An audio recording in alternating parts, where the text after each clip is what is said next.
Hello, everybody. I'm Sean Reynolds from Sportsnet, about to be joined by Ken Wiebe from the Winnipeg Free Press. Together, we are Kenny and Renny, and this is the Kenny and Renny show after a game in which it looks like, ladies and gentlemen, your Winnipeg Jets, because that's what you're here for, right? You're not here for Kenny. You're not here for Renny. You're here to talk about the Winnipeg Jets, and it looks like your Winnipeg Jets are going to be heading into 2024 the number one points percentage team in the NHL. I think I haven't taken a look at the games later on today. So sorry, I'm in New Year's Eve mode and just focusing on the Jets, not anything else. But regardless of what happens later on tonight or what the possible outcomes are, the Winnipeg Jets have showed that they are not a team to be trifled with down the stretch here. Another game in which they just absolutely do what they do every single game. There's a great line in Legends of the Fall. I always used to use this line when it comes to really, really tough, structured teams. But the movie, The Legends of the Fall, for all you 90s kids out there, and peak Brad Pitt, I think probably, with the long hair going, Interview with the Vampire era. Peak Brad Pitt in The Legends of the Fall, they referred to his character at one point as the rock that people broke themselves against. I love that line. I love it in the context of sports because the rock is steady. It is, it's hard. It is everything that you just want to be, like, consistent. It never changes, right? And that is the Winnipeg Jets game. Consistent, never really changes. We see the same thing from them time and time and time again. And what ends up happening is other teams break themselves against the Winnipeg Jets. And I know Pat Rathwell, whose opinions I respect like crazy, to the point that I'll always call him out when I think he's being a little bit biased. And sometimes it'll drive him nuts to the point that we'll get into, large caps arguments behind the scenes, yelling arguments online is what's happening there. But he had said in this game, he thought that was a gutsy win for the Winnipeg Jets. I'm going to say I didn't think that was a gutsy win for the Winnipeg Jets at all. And the reason I'm saying that is a gutsy win to me is when a team has to dig deep down inside itself and find something that it didn't know existed and bring it to the surface in order to launch themselves past the challenge that's in front of them in that moment. And because of that, I love the term, and I'm not saying that this team doesn't have guts, but I didn't think that there was any digging deep in the situation here.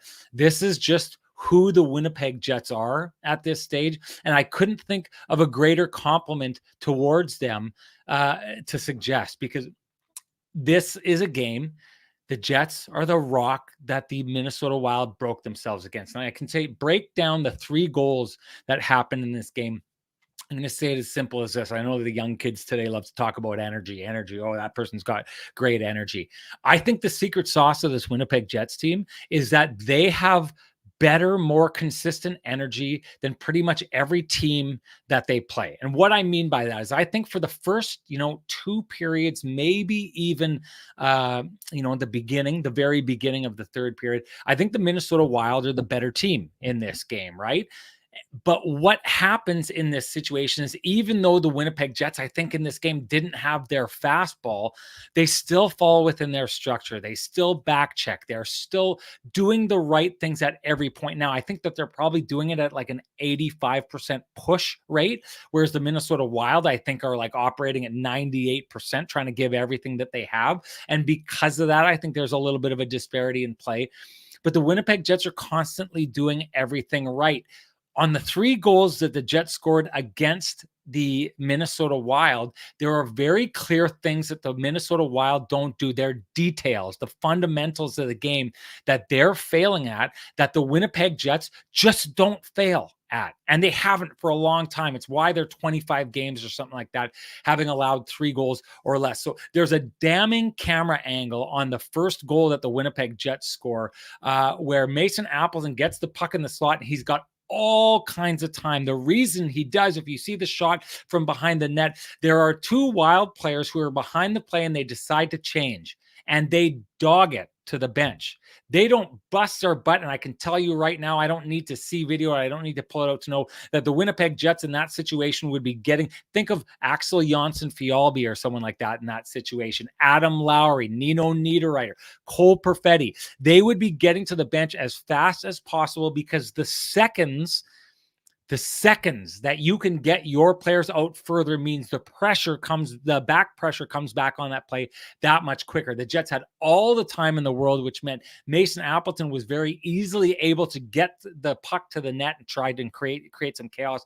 Puck ends up in the back of the net. Okay. Better energy. The Jets are taking that energy. They're getting to the net as quick as they can. The Minnesota Wild aren't. Better energy. That's why the Jets score in that situation. Fast forward to the third period, and everyone, I've been making a big deal out of this, and I think it's right about the Winnipeg Jets and they handle these situations. But other teams, when they play the Winnipeg Jets, I think decide to kind of sit on their lead. We saw that Dallas doing that weeks ago. And again, I remember people calling me out in that show and laughing and saying, oh yeah, Sean, Dallas wins this game, and Sean's criticizing the way they did this. I don't think Dallas wins that game more than 1 or 2 times out of 10. I think the Jets usually win it because Dallas sits back and lets the Jets have the run of the third period. In this game, it's a similar situation. The Minnesota Wild get the lead in this game, and then their energy dips, and the Jets doesn't. Right? This is why I'm saying they didn't need to dig deep. They just kept doing what they were doing. And the energy of the Minnesota Wild dips, and it results in 2 lazy stick penalties. One goes to the power play. That's when Vladimir Namestnikov scores. That is a player getting out-competed in the corner, and it turns into a stick penalty.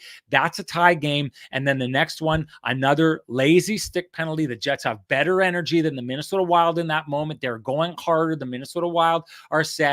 Next thing you know, it's a 6-on-5 goal. You get it from a guy like Dominic Toninato, who's competing like crazy and not giving up on the puck in the front of the net. And now the Jets are up 3-2, and now they've won. And now the Jets swept this weekend. The hottest team in the NHL coming into this series after changing their coach. They went to John Hines, and they were the hottest team in the NHL, and now they're walking away with back-to-back losses and a Winnipeg Jets team that broke them in 2 straight games. Because to me, it's the secret sauce of this Winnipeg Jets team. They never stop competing, even when they don't have their fastball, even when they only have 85% capacity left in the energy bank or in the batteries. They still do all the right things over and over and over again. And those tiny little things, time and time and time again, have added up for victories for them. This is just another game where that happens. And boy, oh boy, I don't know if I could give a higher compliment to a team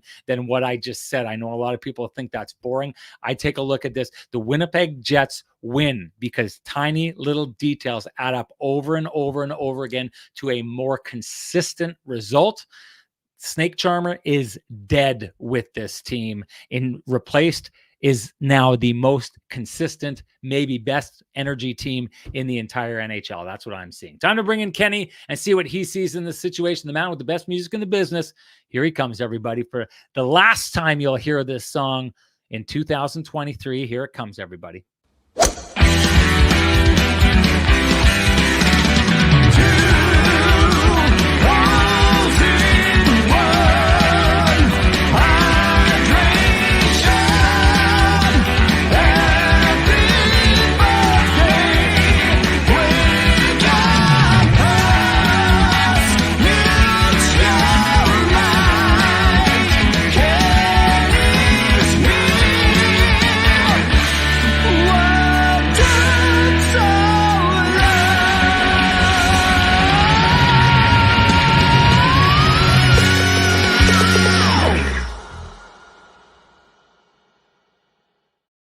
Yeah, Ken, that music. I can't get over how much I love it. Rocks so much. Ken, great game today. Another example added to the blueprint that it seems like the Jets couldn't not replicate the blueprint if they tried at this point. What an end to the year, and what a kind of polar opposite end. If you take the last half of last season after the calendar turned, and then this season, boy, oh boy, the back end of 2003 looks far better for the Winnipeg Jets than the front end of 2023 did. Yeah, no doubt about that. I'm just going to start with the month. I mean, I know you touched on a lot of the bigger picture stuff right away, but 10-1-2 the Jets are in this month, and I know that last year there was a big debate over the hot start if they were just beating up on teams that weren't that good, quite frankly, and it's time to start paying attention to the Winnipeg Jets here. They're second in the NHL in goals against in the league. They are third in goal differential behind only the Vancouver Canucks and LA Kings. They're ahead of the Rangers. They're ahead of the Golden Knights. Again, that's not to say they're better than those teams, but they are in the conversation with those teams. And anytime a team goes 10-1-2 in a month, it's exceptional.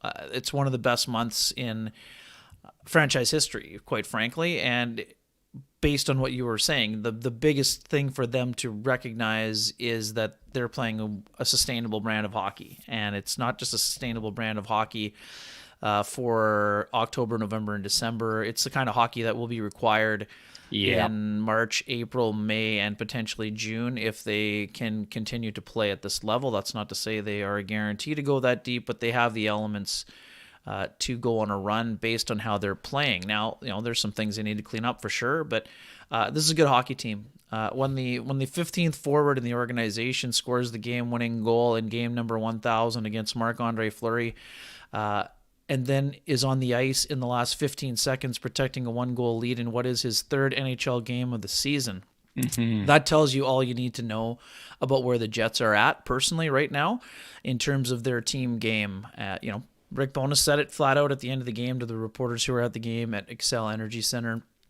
Dominic Toninato is winning faceoffs, blocking shots, and is a point-a-game player. And there have not been many instances when Dominic Toninato has been a point-per-game player at the NHL level. That's for certain. In the American League level, he has been a point-a-game player at times, but it's been impressive to see. And it's not just one player, but that just tells you the contributions throughout. And a stretch where the Jets' top line has been a little bit quiet offensively. The depth of this team in the fourth line has been exceptional. Adam Lowry, there he is, scoring his 100th goal in the NHL, and he's quick to crack a joke about it. He said, "Hopefully, I score another 100, and it doesn't take me a decade to do it." Like, this is funny stuff, but it's also like, of course, he's making fun and light of the situation, and it's easy to do that when you've gone 10-1-2. But Adam Lowry fully expects to score that next 100, and he doesn't expect it to take 10 years. And he's he's feeling gratitude for getting to that number, but he knows there's a bigger goal in mind. And I think that's the biggest thing with this Jets team. They're thrilled about the fact that, yes, they'll end 2023. Right now they're in first place. They're in a great spot. They had a great month. They swept the biggest thing for this weekend, Sean, the month is great, but we talked about this early on, Sean, in this week, leading into this weekend. Actually, after the Chicago game, we talked about this. This is potentially a season-defining series. If you let the Wild in, you get swept by the Wild. They're 4 points behind you and breathing down your neck. Instead, as great as the Wild had been under John Hines at 11-4, and now still solid at 11-6. They're 12 points behind the Jets. That's not insurmountable, but that's a hell of a lot different than being 4 back, having swept your nearest rival, and saying, "Oh, by the way, we're coming for you." It's the opposite now. If you're the Minnesota Wild, as great as you've been playing, you look in, you go out of that weekend and say, "Oh, we got some work to do if we want to catch those guys." Yes, those games were both tight, but to me, it's quite clear who the better team at this point is. Now, again, there's lots of hockey left to be played. No one is disputing that. And I love a lot of the things that the Wild do. Marcus Foligno, we're not going to spend a lot of time on the Wild, but we didn't notice a lot of Marcus Foligno yesterday other than his late hit on Nikolai Ehlers. You noticed him today from the first shift on. He had a ton of hits. He had a bit of a dangerous push / cross-check in the back of Josh Morrissey into the crossbar late in the game. But I love the way that he played. He scored a goal. He was very physical. He did everything that the Wild need him to do to be a successful team. But the Jets didn't shy away from anything. Zach Bogosian getting physically involved with Nino Niederreiter, he doesn't go away. He doesn't have to fight him, but he goes for the reverse hit at the end of it. He's not making his way back to the, shuddering as he makes his way back to the bench. Nino Niederreiter loves getting involved physically in games like that. I love the pushback. I mean, we'll get into a few other things with Lowry in a minute, but I love the leadership. I love the way that line is back playing the way that they were early in the year, where they were one of the best lines in the NHL. Lots of zone time, lots of scoring chances, and guess what? You get to the blue paint and you get another goal. There it is. Lo and behold, it's happened again. We talk about this a lot in our conversation, Sean. Dylan Sandberg, just another awesome game for him. Just a guy who goes about his business. He's a quiet guy and just gets the job done. He does the simple thing. You talked about details in your opening. This guy's all about the details, and his details are very sound. Love the way that he's playing. There's Nate Schmidt getting another assist. We talked a long time that he was stuck on one for a long time. Well, he's got a couple points. He's feeling a little better about his game and doing a nice job. There's Neil Pionk. There's Brendan Dillon. There's Dylan DeMello making a play, a really smart play on that goal by Lowry, finding Mason Appleton in the slot. As you mentioned, bad change, yes, but if that puck movement doesn't happen, bang, bang, that shot is not available to him. Really good job all around. Fourth line, like I said, doing a great job. This is a perfect example of how you handle a demotion at times. You go down to the American League, you work your behind off, you play well, and when your opportunity comes, you seize it. And you don't worry about what might happen or when you might leave the lineup. You worry about getting the job done so that you want to make it almost virtually impossible for the coach to take you out of the lineup. I mean, we were talking about this a week ago about Rasmus Kupari. Do you think Rick Bowness is taking out a guy who he had on the ice in the last 20 seconds of a game for someone who hasn't played since early November? It could happen eventually, but I don't think it's going to happen in a big game against the Tampa Bay Lightning. You might play him, against the San Jose Sharks or Anaheim Ducks if you want to get him some work, but you're not taking this guy out of the lineup right now. Not for me anyway. So, and let's also talk about Laurent Brossoit because, his Hold on. Right. We don't need to eat all our food right now. We All can right. move on. There's plenty of show to talk about this. All right, leave buddy. some work, leave some meat Okay. on the bone for the host. Okay, Ken? All right, deal. Hey, before we do that, it's been called for time to do this because we want to do it one last time in 2023. Leighton Janice says one more Sean's headband in There you 2023. go. That would be my lamplighter. Who am I to take a lamplighter away from Leighton Janice? So let's make this a Sean's headband version of the Kenny and Renny show. Let's do it.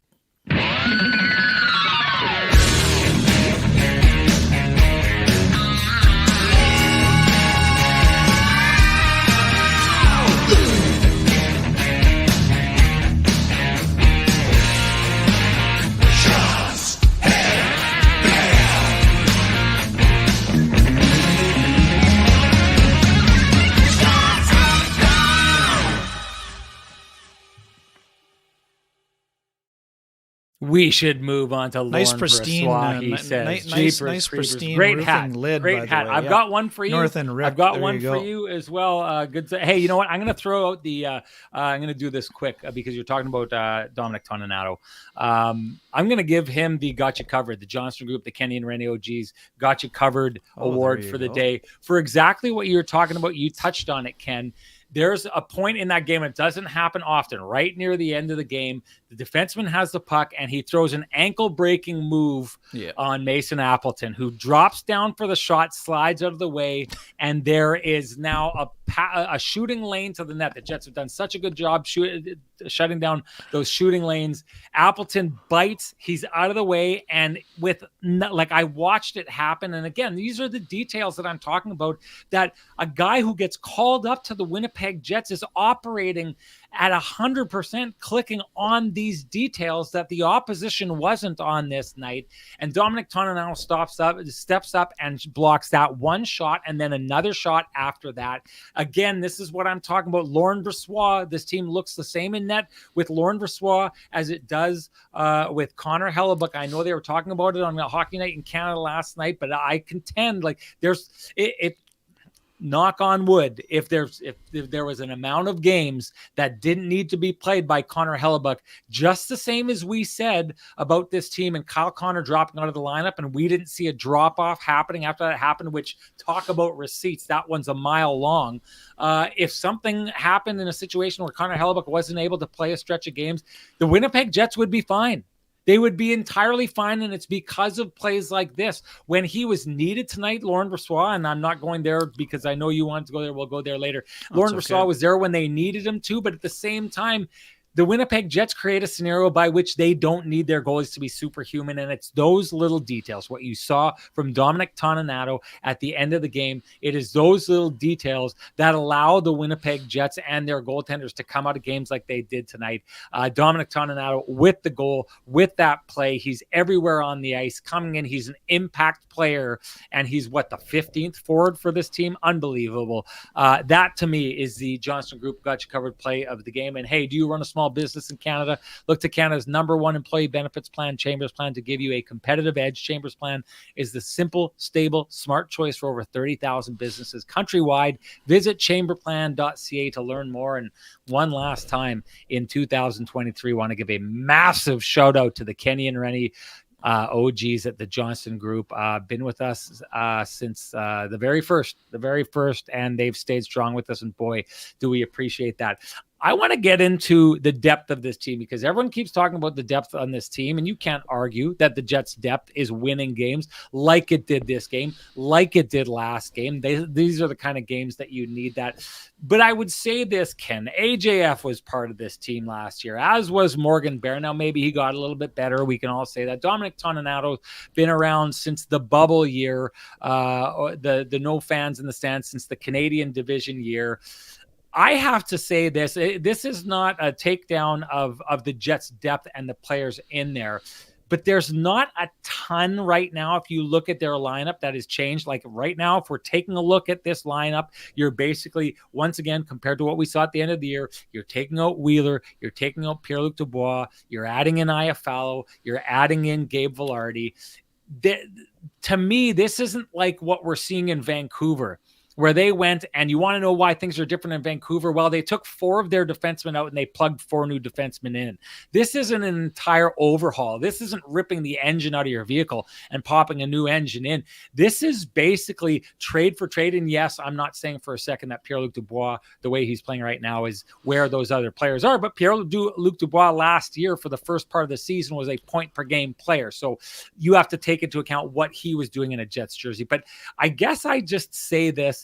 I don't know that the depth, or we think the same way about the Winnipeg Jets depth, if it wasn't for a coaching staff that knows how to get absolutely everything out of his team and get them into the system and create a system by which players like Dominic Toninato can carry as much of the weight in a win as a player like Mark Scheifele does. Once again, I know I've been preaching the bone system as being the secret sauce of this team for a long time. It was when they were successful last year. It is again this year. But I do say this, either the Jets had depth this whole time and we weren't talking about it, and we weren't pointing out and saying the Jets have depth that's just not being used properly, or the Winnipeg Jets coaching staff is doing a phenomenal job of taking a lot of borderline NHLers, AJF, Dominic Toninato, that's what they were when they came here, that's what they were before they were here, and are turning those players into dominant at times over the last couple of games NHLers based on their system, Ken. Well, a lot of it would be opportunity, Sean, right? I mean, in the Paul Maurice era, he didn't play his fourth line many nights more than 5, 6, 7 minutes, right? I mean, these guys are all getting double digits in minutes right now. And, in a goal to get better, I mean, last year, Axel Jonsson-Fjällby had 6 goals and 14 points. Dominic Toninato had 7 goals. We forget, but I mean, Dominic Toninato had 7 goals as a fourth liner in 2021, 22 also in 77 games. So it's not that they didn't produce before, but they didn't produce a ton. And the Jets are always trying to upgrade those positions. And like we just said, those are 14th and 15th forwards on the team. Hold on, though. But that works for the guys who are on the roster. But AJF had a kick when he was in Washington, and it was thought by them to not be at an NHL level. Dominic Toninato came here to the Winnipeg Jets, a guy that was spit out the bottom of the Colorado Avalanche organization. So I do agree with you. And of course, we've got a scenario by which Rick operates his team much differently, and that's a part of it. But these, like Dominic Toninato, how old is he at this stage, Ken? Is he 31, 32, or do I have his years age old? on? Sorry, 29. Okay, 29 years old. There's a lot of time to have established yourself as an NHL player.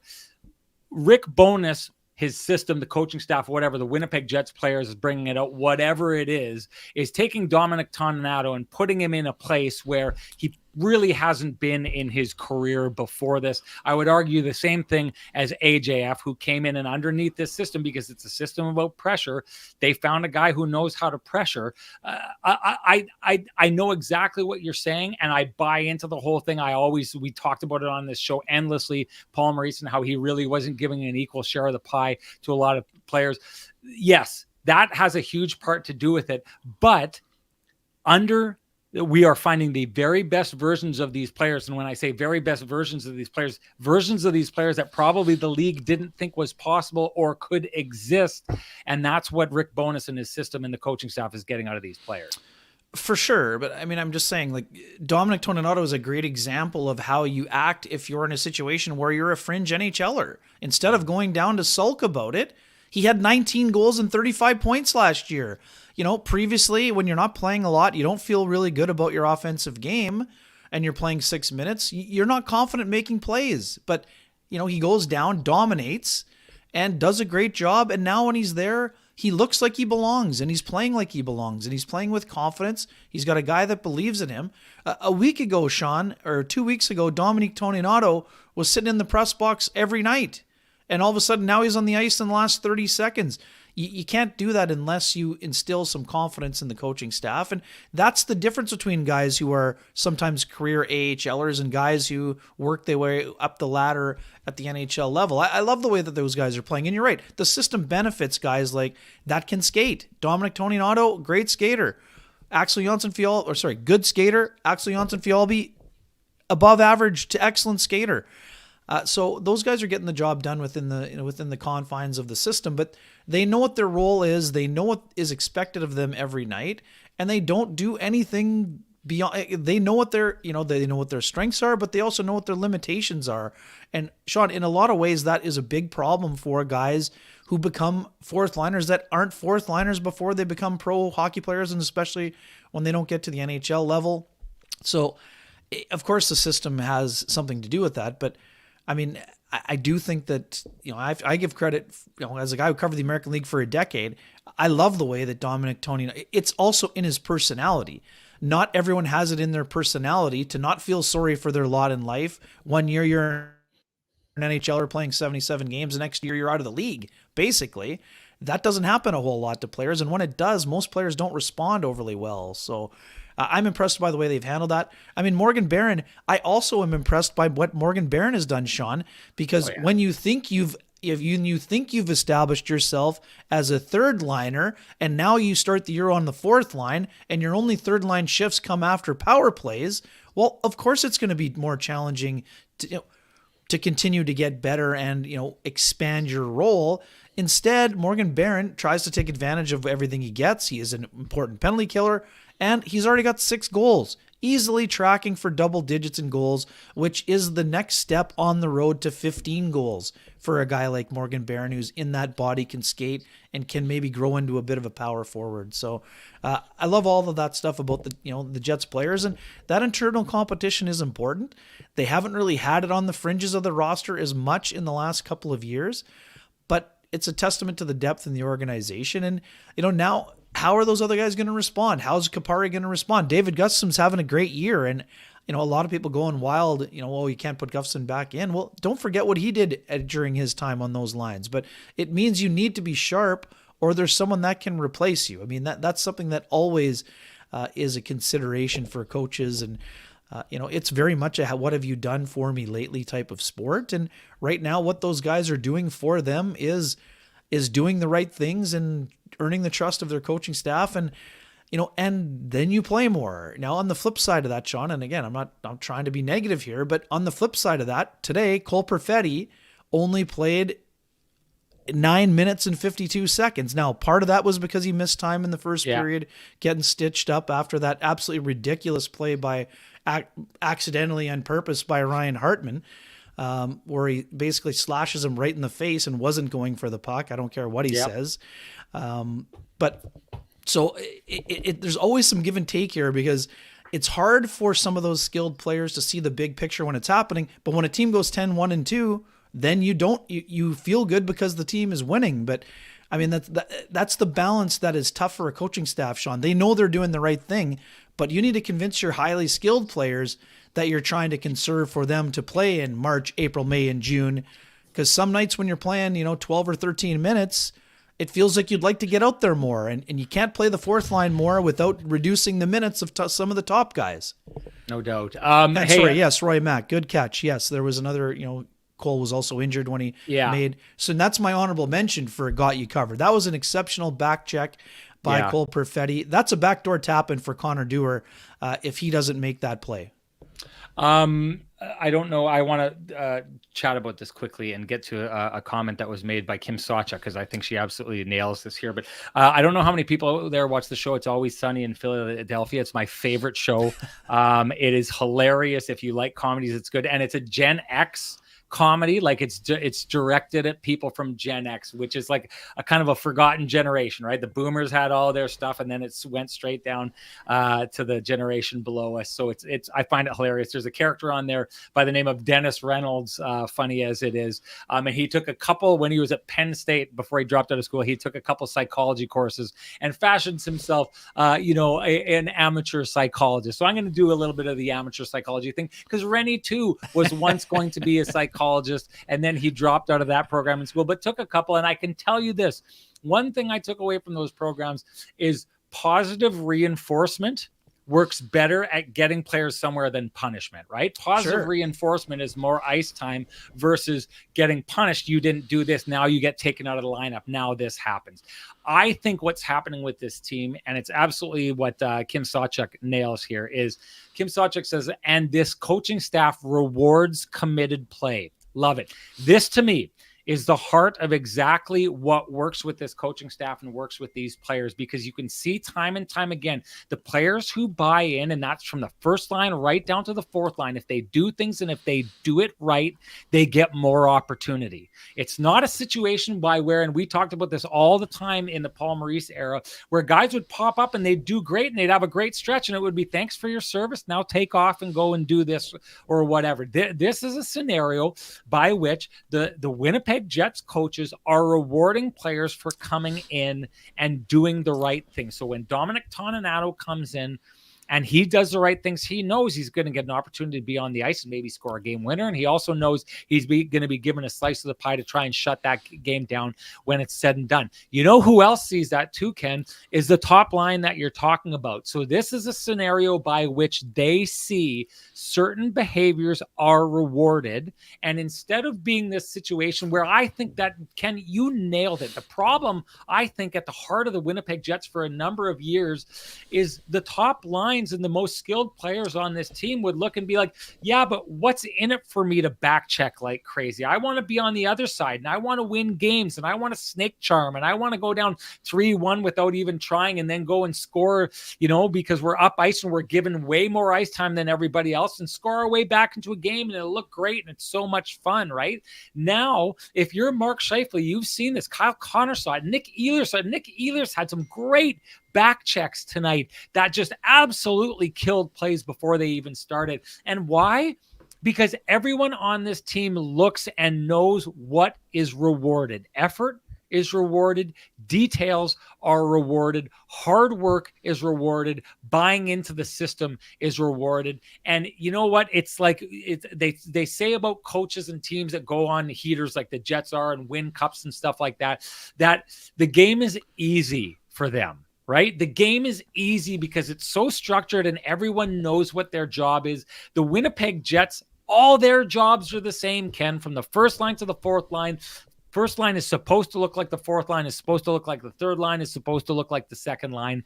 Everybody's job is exactly the same, and that makes it simple. Hockey is simple for the Winnipeg Jets right now. It is hard to play against them for a team like the Minnesota Wild. Give it to the coaching staff. They have this team firing on all cylinders and showing the entire league what they are capable of. Ken, you wanted to get to Laurent Brossoit and talk about him, but first I'd like you to give a shout out to Sweet Lou.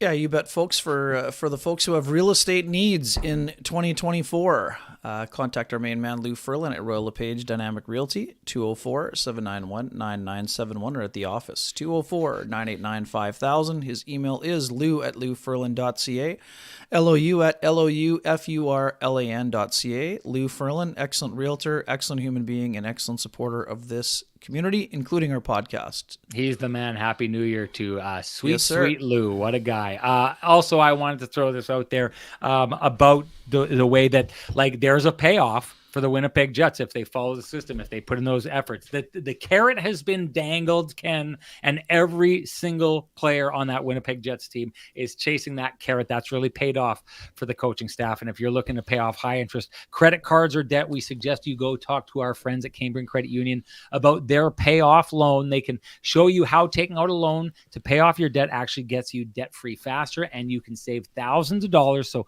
go to cambrian.mb.ca to book an appointment online. Laurent Brossoit, Ken, the floor is yours. Yeah, we talk so often about Rick Bowness wants all of his lines to look the same, and we know that Laurent Brossoit does not tend to the goal the way that Connor Hellebuyck does necessarily.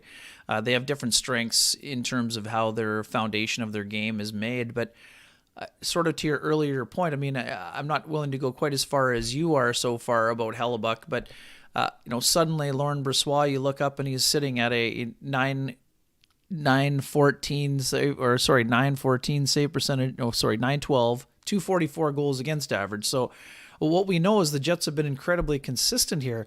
25 consecutive games of 3 or fewer. And as I mentioned the other day, only 7 of those 25 were actually 3 goals against. The Jets' goals against in the month of December, or during that span, is just barely over 2. Like, that's absolutely absurd. So to me, the goalies take a little bit bigger piece of the pie, but it is built on this structure. I think there's some areas the Jets still give up a few too many chances, but they are definitely getting better on those fronts. And when you have excellent goaltending, then you don't have a question mark. I don't think anyone thought twice about Laurent Brossoit starting in this game in the back-to-back. And No. some people might have wondered, what about maybe, it wasn't a busy day for Hellebuyck yesterday. Yes, there were some more shots in the third, but what about going back-to-back? It's only a 45, 50-minute flight to Minnesota. Maybe they go twice in a row to try to put him away. Rick Bowness and Wade Flaherty said, you know what? Good job, Connor, but Laurent Brossoit is playing well right now. He can go on Sunday, and you play against Tampa on Tuesday night. And then, yes, there's another back-to-back coming, so Brossoit will be in the pipes against Anaheim, right? So that's such an important development here, and it's very important for Laurent Brossoit also because he went from like the highest of the highs. He's tending the net for a team that ends up winning the Stanley Cup, and although he feels a big part of it, as he should, he didn't get to be the guy throwing his gloves in the air when the buzzer sounded. So he knows he's the backup. It's a clear-cut situation. We've talked, Sean, everyone around the league is talking about teams needing goaltending. But I know someone had asked earlier, no, the Jets are not going to sell high on Laurent Brossoit because they need him to keep Hellebuyck fresh, but they also need him as an important insurance policy. So I continue to say this, and we've talked about it before. Brossoit needs to continue to play well, and if he does play well, he will get that opportunity to be in more of a 1A, 1B job share situation next year when he is an unrestricted free agent. But right now, it's just a harmonious situation. The goalies are playing great, and, they're doing their job. They're making the saves they should make, and then they're making some other saves. And the fact that the Jets just simply aren't giving up many soft goals is a huge testament to how their improved commitment level, as you talked about. But when the goaltenders are playing at that level, there's no worries.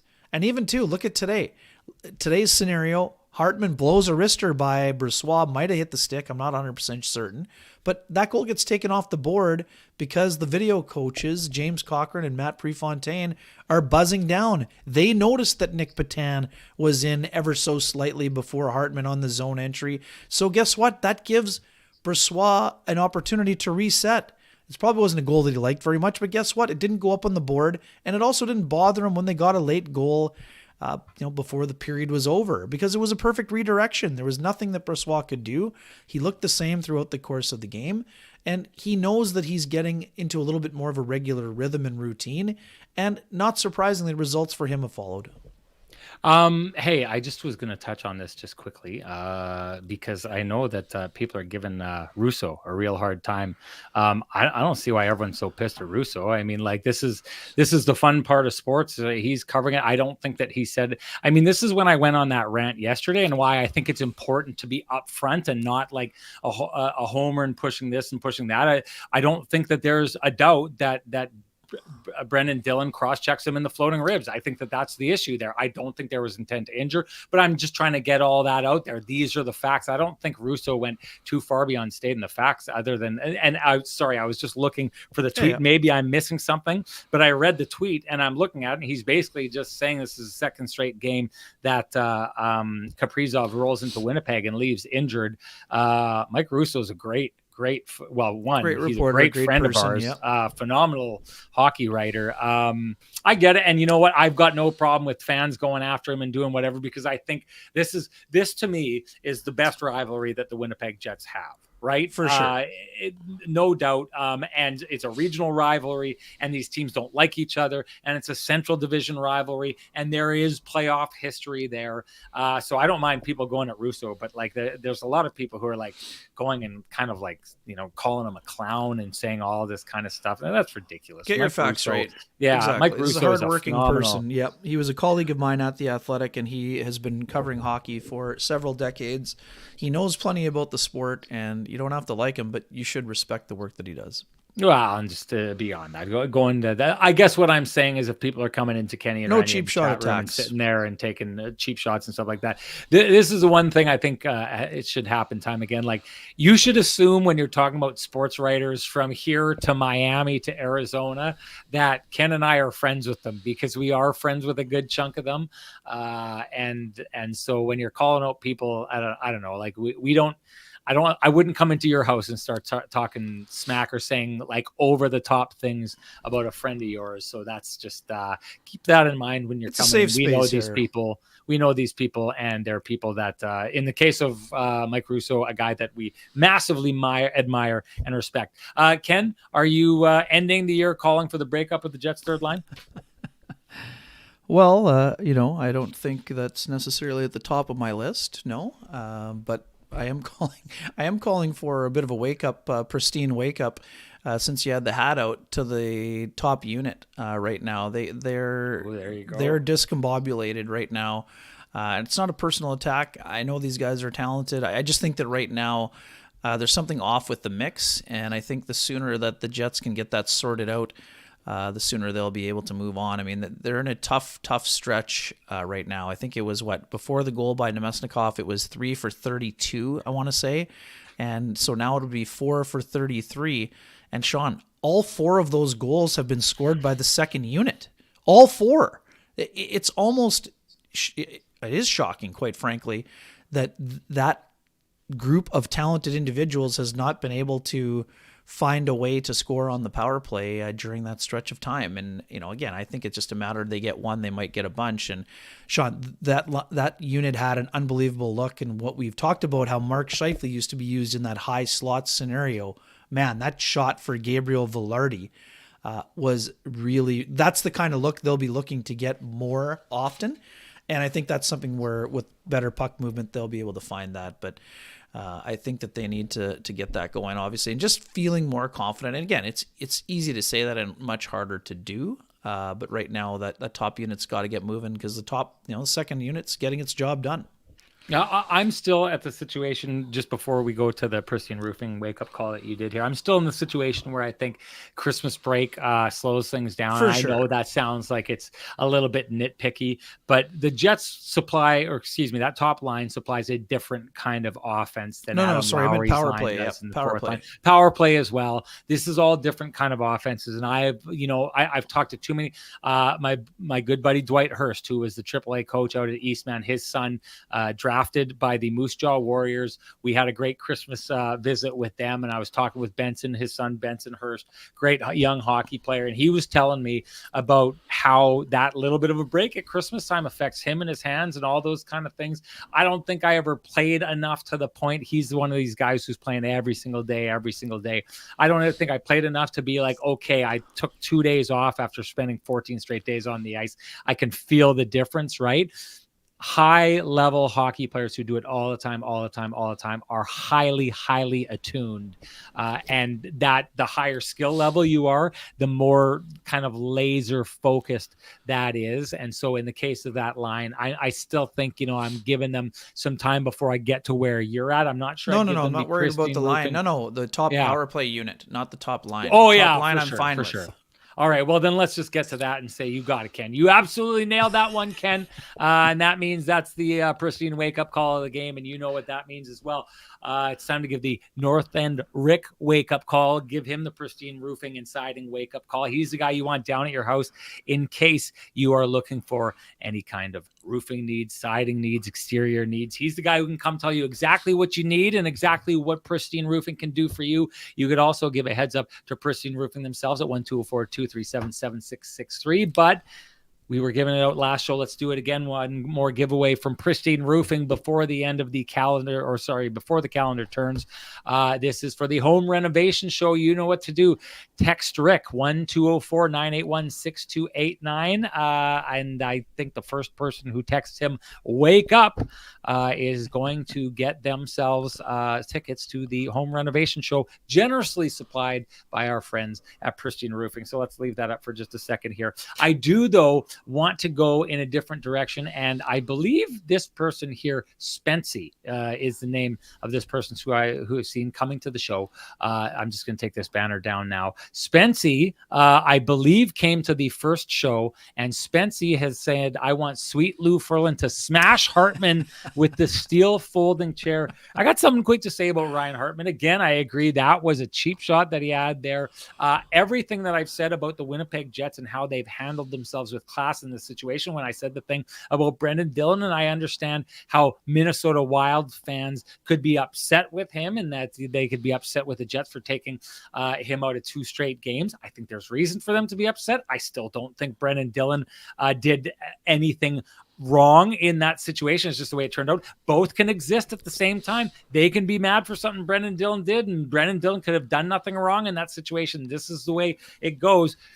The Winnipeg Jets answered the bell in that game. Brendan Dillon did it. And then the Jets came out and gave the Minnesota Wild in their own building an opportunity to kind of bowl them over at the beginning of the game by taking Pat Maroon, who as big as Adam Lowry is a bigger guy, walked over, and Adam Lowry took that on. The Jets at every stage of this have handled it. Like, Ken, you know who they are? They're those guys in the early 1900s with the mustaches that curled up like this, that walked around fighting and boxing people like that. They are classy, pugilistic gentlemen when they need to. They handle it with class at every time. And they've gone to the Minnesota Wild and said, hey, we don't think we did anything wrong, but if you don't like that, we're right here if you want to talk about it. Ryan Hartman has not done the same thing. Ryan Hartman is going around taking liberties, and he is not stepping up to the plate. And the Jets, to their credit, are going and saying, we'd rather win this game. Like Nino Niederreiter behind the net against Zach Bogosian down the ice has every reason to get upset and turn around and pop Zach Bogosian in the face, and he doesn't do it. Why? Because winning that game is more important to Nino Niederreiter than taking a shot at Zach Bogosian in that case. Same thing with the Winnipeg Jets as a whole. Winning the game, staying on the absolute heater that they are on is more important to them than going and exacting revenge against Ryan Hartman. But boy, oh boy, I'll say this. If we are talking, and I'm going to say this objectively, if we are talking one team conducting themselves with class versus the other team conducting themselves with class, or one team having the right to be more angry with the other team, the Winnipeg Jets and how they've handled the Ryan Hartman situation have left a lot on the table as far as going and exacting revenge for something that probably deserves revenge. Yeah, and just a quick one here. Flying Dukes asks, I don't understand why there was a stage fight. Dylan answered for it in game one. Well, I mean, that's Agreed. fine and dandy to say, and it's a fair point, but here's the answer from the guy. Sorry. Excuse me, missed the mute button. Sorry about that. Here's what Adam Lowry had to say. He just asked if I wanted to go. They started that line. They play physical and are heavy on the forecheck. We knew they would come out and probably be looking for a response after Kaprizov gets hurt. Just settle things down. Try to get it out of the way rather than wait a little bit. He asked me politely, let me take the face off, and it was one of the ones that I won. So there's Adam with the joking humor again. Yeah. So got that out of the way, and we were able to play some hockey. So you and I talked about this at the first intermission. Now, listening to Adam's explanation, I understand, I already knew why he did it. But to me, the only thing that I would be concerned about in that scenario, Sean, is that it's not a fair trade for the Winnipeg Jets. I love, Pat Maroon is a winner, fun guy. We both interviewed him after the biggest moment of his entire life when he scored the double overtime winner in Game 7 to help his team reach the conference final, right? Actually, I forgot about that. That may be the biggest interview I've done in my life. Was a St. Louis boy scoring Game 7 double overtime winner in the second round in St. Louis with the place going crazy. And I loved the first question I asked him. He'd said, I didn't hear a word you just said, but I think you were probably asking this. And then he launched into a great answer. And I remember Fringe afterwards tweeted, stop what you're doing right now and go watch the Sean Reynolds interview with Big Rig Pat Maroon. It was great. Another guy, Ken, while we were covering that series down the stretch, texted me, gave me his number and said, if you need to get into a restaurant somewhere, just text this and I'll get you in there. Great guy. I like the way that he handled this situation. I agree with you 100%, Adam. But this is the thing. I think Rick Bowness is okay with it. And I think this shows so much swagger by the Winnipeg Jets that they know that this is a situation that the other team is going to win just by engaging in it. And they didn't need to. He could have said, no, I'm not going to do it. Instead, Adam Lowry is taking a look around and he's looking, because Adam Lowry is the kind of guy who shields everyone around him. Oh, yeah. And he's thinking, if I fight this guy right now, I can calm this game down. I can bring the temperature down. And that means guys like Mark Scheifele aren't going to take a knee, or Nick Ehlers isn't going to take an elbow, or so on and so forth, even though Ryan Hartman slashes Cole Perfetti in the face in this situation. Adam Lowry does that not because it puts the Jets in a good situation. It puts them in a worse situation. But he's out there looking out for his teammates. The Jets, once again, never fail, it seems to me, under the leadership of Adam Lowry to do the right thing, the thing that is best for themselves and their teammates. And I think that's another example of it. Agreed. And that's why I didn't say he shouldn't have done it. I just said I don't love the trade-off. And I also, I also think that there was a factor. The Jets were looking for that third line to set the tone by starting to dominate play and get offensive zone time and all those things. And yes, that line later on, Lowry gets the goal. But I just felt like the Jets didn't quite get into the rhythm because they weren't following all of those positive shifts by that third line because Lowry was in the box for that stretch of time. And I also think that the Wild did sort of try to physically impose their will against Scheifele in that first period. There were a couple of weird plays, and then Middleton flat out tackled him in front of the net on the one play. But anyways, I love the fact that, like you said, that's leadership from Lowry, and he needs to do that because of all the things that he brings to the table. Just the one thing, again, you can't be getting into a fight with a third or fourth liner all the time because Adam Lowry is just too valuable given his 5-on-5 role and that he's one of the most important penalty killers on this team. But in that situation, he did exactly what was required. He settled the game down before it could get out of hand. So again, that's a stick tap to him on that front. No doubt. And you know where else Adam Lowry this year is like, never mind what he's done to this team. Have you seen I don't know if there's any fashion rankings. Maybe we should do that one time on this show. Lauren Brossois is usually a guy tough to contend with. Josh Morrissey is another guy who is on point. But boy, oh boy, Adam Lowry is elbowing his way into the conversation. And he's always loved the hats, the haberdashery. He's loved that. He always loves the hat for a long time. But Ken, I used to think that he was really hat focused, and he was like, "I'm wearing a hat. That's the pop." And now he seems to have figured everything else out as well. He's got like from the shirts to the tie he used to be a guy who wore a suit and then threw a hat on, right? And now he's a guy who has a hat and the suit work in this symbiotic relationship. He's rocking it. He looks good enough to be a Vittorio Rossi, man. In fact, Indeed. I'm not going to show pictures of him because as good as Sweet Lou, or sorry, it's not Sweet Lou, as good as Frankie and the boys make us look, we just, we don't have Sweet Lou shops there too. Don't forget. You bet. Don't forget. But we don't have the bone structure of Adam Lowry, so we couldn't make that happen. But I can tell you, Frankie and the boys bring out the very best version of Kenny and Renny, and they do it every single time we pop up on one of those suits. If you think you'd like them to do the same, head on down to Vittorio Rossi on Corden Avenue. Walk in, loudly proclaim that Kenny and Renny sent you. Ask for Frankie and the boys, and they will make the very best version of you out there. I absolutely promise. Ken, your keg save of the game. What do you got?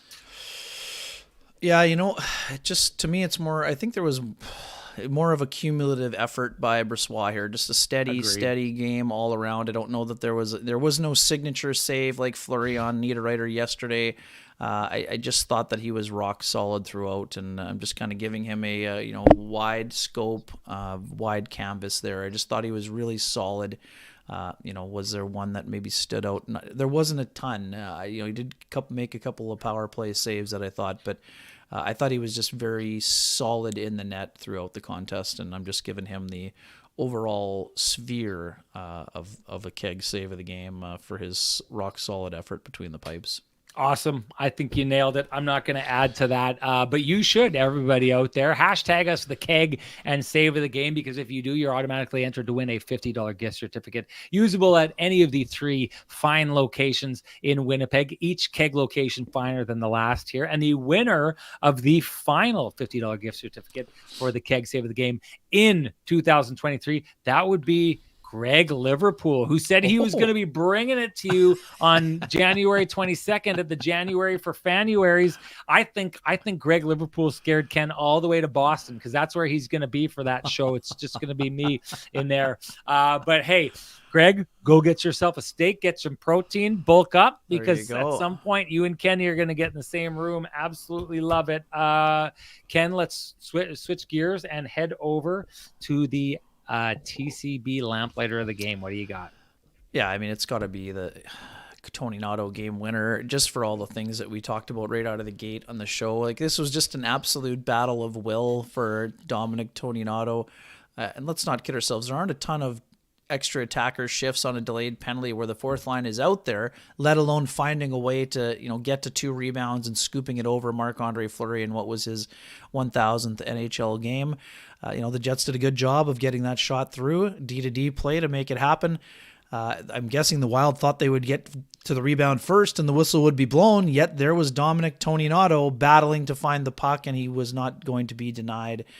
For a guy who is a point-of-game player through these 3 games, yes, small sample size and everything else, that goal was important for the Jets themselves. It was important for Tony Nato because it also got him on the ice in the last 30 seconds where he won the, I think, we know how much Rick Bonus values draws, Sean.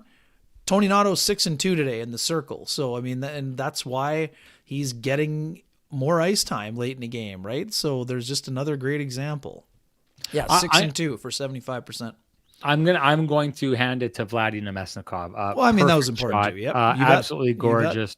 Gets them back in that game. It's a power play goal. It seems to me, and I know that after they scored a power play goal a little while ago, that second unit, they were given a couple opportunities to get out there first. This is one of those areas, if I'm talking about dangling the carrot, I know that it's one thing to try and get the first unit going. It's another thing too to kind of follow and give the guys who are doing the heavy lifting an opportunity opportunity to go in that direction. And maybe if the second unit starts being given more opportunity, maybe that is the carrot dangling that the first unit needs to kind of buy into the idea of getting the puck to the net more often and trying to create more shots and more chaos than there are. That's my Lamplighter of the game. You should all share with us your Lamplighter of the game, because if you do, you're automatically entered to win a frosty, delicious 8-pack of Lamplighter Amber Ale, brought to you by our friends at Transcanada Brewing Company. If you can't wait for Kenny and Renny to gift you your very own 8-pack, you can head on down to Transcanada Brewing Company and join them in their tap room, where we are going to be having our January 22nd, January for Fanuaries. It is going to be absolutely great at 11290 Kenniston, where you can go and find all the different kind of beers that they have. Here's the event. I'm going to pop it up onto the screen here. There it is, K&R. That is the link if you want to go do that. We would love to see you there. Like I said, 2023, 2022, the K&R community has never let us down when it comes to these live events. Don't start doing it in 2024. Let's kick it off with a bang. Yes, I know you're probably partying tonight and you're still eating and you're still drinking and you need a break. Take your break after today and then get geared up, because 3 weeks from now, just a little bit over that, we're going to be doing it all over again at the K&R live event at TCB, and we'd love to see each and every one of you there. That brings us to our Lamplighter winner from the last game, and it is someone who is at the last K&R party, the December to Dismember, and that would be Jet Oil Tom. Great guy who's been to a number of those events. Love to see the guys and the gals who are making it out to our events getting rewarded in the show here, and that's what's happening right now, Jet Oil Tom. So you, Jet Oil Tom, and Greg Liverpool, you know what to do. You need to direct message me at SN Sean Reynolds, and everybody out there, I know that I figured it out. My DMs are entirely open. You just need to direct message me at SN Sean Reynolds. I will get the message. You send me your name and you send me your email address, and I will send you, Jet Oil Tom, a voucher for a frosty, delicious 8-pack of Lamplighter Amber Ale, brought to you by our friends at Transcanada Brewing Company. Ken, we're at an hour. We should get going, but hey, do you have any New Year's resolutions you want to do here before we go?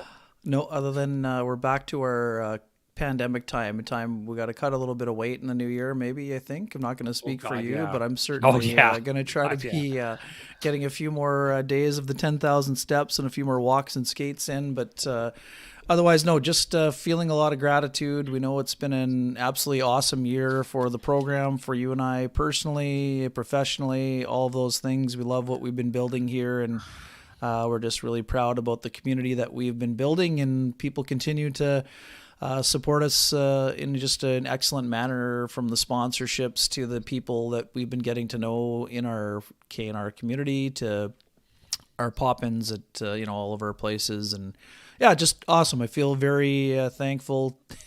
Drink more water. That's a good one. Just thankful for what we're doing on a regular basis here. It's been a lot of fun, and yeah, we appreciate the support, and thanks for your support too, my man. Been a lot of fun. This is just awesome. We've got a great partnership and love what we're doing, and just pumped for what's on the horizon here for both the show and for everything else. Ken, I've got a few New Year's resolutions. One is no more falling off roofs. That's a big one. That's a big, important one. Yes. Please do that. No more getting teeth knocked out. That wasn't a fun experience in 2023. 2023 has brought some challenges to Rennie's doorstep, but he's like you're persevering. You're clawing my way over the finish line of 2023, ready to stand up and dust myself off. But you mentioned it. Rick Bonus mentioned your least favorite quote today. Jets staying in the fight. Sean Reynolds just staying in the fight in 2024. Exactly. I need to do more than stay in the fight. And that's what I'm going to do. I'm not just going to stay in the fight. Like you said, you talked about it. We need to get to pre-pandemic weight. I've let that get away. So another one, I was going to be doing this anyways. But Renny, I'm going to tell you right now, I'm feeling, Ken, like you and Renny are going to have a real national edition come springtime, because I'm telling you this right now, the places that I see the Winnipeg Jets going, the way that they are playing right now. Last year, one of the great highlights for me in 2023, despite the fact the Jets didn't do well, it was the first time I got to host a series, a national series involving the Winnipeg Jets last year. I absolutely loved doing it. I thought we told some great stories and had some great broadcasts. I'm going to be ready if my name is called to be doing that again and doing a long playoff run the way the Winnipeg Jets are looking right now. I better look good in those Vittorio Rossi suits doing it. So one of those things is going to be getting to a place where those were where I've got the body to pull off some of the Vittorio Rossi suits that have been made for me in the past. Because I can tell you right now, Ken, the button on there is like, if you watch the first Spider-Man movie and he's trying to stop the subway train and he's on the front of it, that's what my button on the front of my coat is looking like right now these days, trying to hold together. So we Frankie can do and the it, boys, buddy. We can do it. Frankie and the boys, I owe it to you to do that. So it's time to start grinding. As of tomorrow, we'll get at it. One final New Year's Eve. What I'm going to try and do is I'm going to just try and keep bringing it for our audience and for our sponsors, because they are so absolutely good to us. And Kenny, you're a guy who keeps me honest, because your level is up here every single night. I got to try and keep up with you, my friend. You've been doing it, and you look good doing it. So thank you to you, Ken. Thank you to the audience. And one last time in 2023, if you appreciate the conversations happening in these spaces, please appreciate our sponsors who fight to keep the conversation going in this space for us. That's Vittorio Rossi, Cambrian Credit Union, Pristine Roofing, Sweet Lou Furlan, the Johnson Group, the Keg, and of course, Trans-Canada Brewing Company. Thank you to them. Thank you to all of you. We will see the rest of you in 2024. Thanks for everything, people.